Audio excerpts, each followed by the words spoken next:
পররাষ্ট্রমন্ত্রীও না, একজন সহকারী পররাষ্ট্রমন্ত্রী, তাকে নিয়ে বাংলাদেশে তো মাতামতি করবে।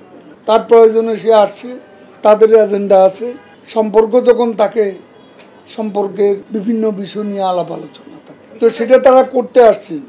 আমরা দাওয়াত করে কাউকে আনছি, আমরা কোনো প্রকার স্যাংশন, ভিসা নীতি এগুলো আমরা কেয়ার করি।